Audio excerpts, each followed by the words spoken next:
Yun, so good afternoon ka A-Mart Moto. Yun. So, quick update lang tayo kay Easy Ride 150 Fi natin. Yan. So, almost 1 year na siya. 10 months. Ganun, mga 10 months.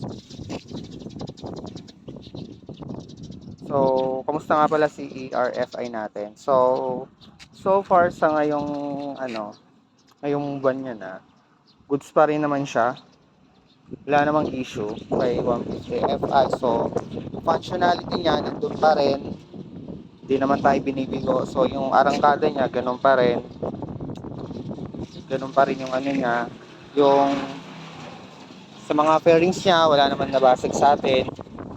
Yan. Fix pa rin, although may mga minimal scratch, which is normal naman na nangyayari sa mga motor natin. Dito banda. Eto, diba? May scratch dito.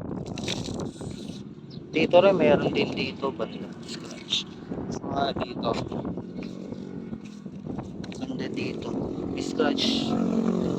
Then, ito, may kalahong na yung display natin in this scan. And then, kamusta yung sensor natin, yung pinalit natin? So far, wala. Goods talaga. Hindi pa rin nagkakaproblema yung pinalit nating sensor na in-order natin sa Shopee. So, maganda pa rin talaga si ERFI natin. Goods pa rin siya. One click pa rin naman siya. Tingnan natin kung one click. Maririnig nyo kung one click siya. Ayan. One click pa rin naman siya. And then yung mga lightings, goods pa rin siya. So, tingnan natin yung mga lightings ha. Tingnan natin, headlight.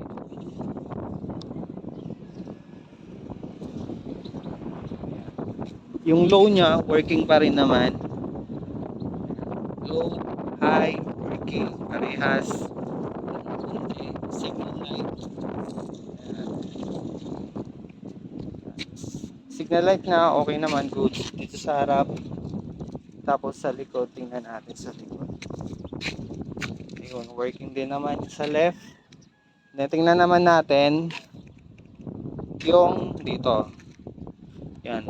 Yung mga isa pa panel gauge natin, working naman yung gas gauge, trip meter, odometer, speedometer working. And then itong mga halo natin, working naman siya. So tingnan naman natin yung right signal, yung working. Yan. Working siya, malinaw pa rin. Yan. Malinaw pa rin ditong side. Yan, 'di ba? So, goods pa rin talaga si ERFI natin. So, and then yung mga pinalit natin. So, kamusta yung mga pinalit natin? So far, ito parang upgrade na ginawa natin. Itong NMAX windshield visor. Yan, tawag yan. Hindi ko kinabit yung stock na windshield. Kinabit. And then, ito, MDL natin. Ayan, tingnan natin. So, saan ko nga ba nilagay MDL natin? So, dito ko kinabit yung MDL natin. Yan, kung kita nyo dito banda. Yan, kabilaan yan. Tingnan natin kung working. Ayan, diba? Working siya. Dito ba? Working siya parehas.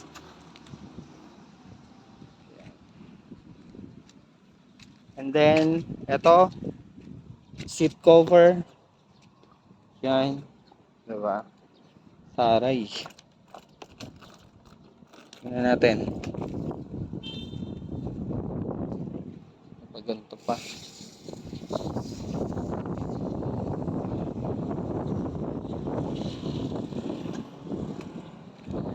Mga one click pa rin naman. Dito, one click.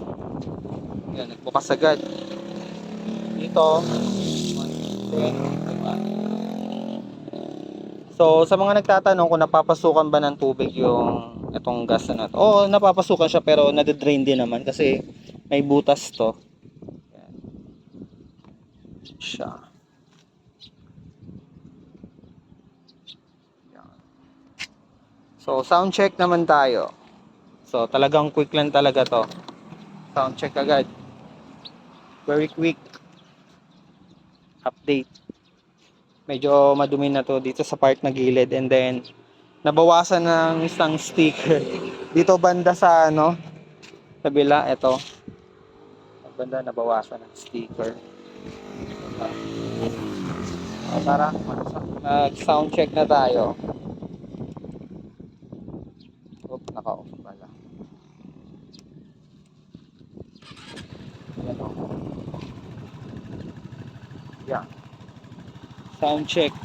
Yeah, sorry, medyo madumi, hindi pa natin nalilinis. Mamaya lilinisan ko to. Pa rin naman siya. Medyo hindi accurate yung tunog nito sa video for sure. Pero sa personal maganda pa rin naman siya.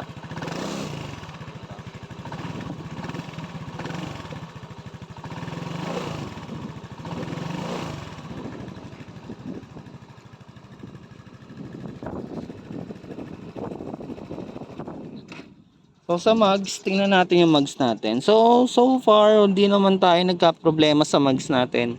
Sa loob ng 10 months, ganun. Hindi pa tayo nagka-problema. 10 months. Basta ganun. Hindi ko na nalimutan ko nung kailang kung ilang buwan na ba to.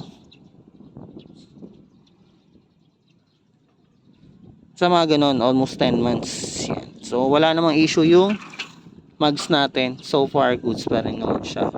Kasi hindi naman talaga natin na saldak sa ano, mga malalalim na butas. May nadadaanan tayong mga butas, pero hindi naman yung parang sobrang damage, madadamage yung ano natin, yung mugs natin.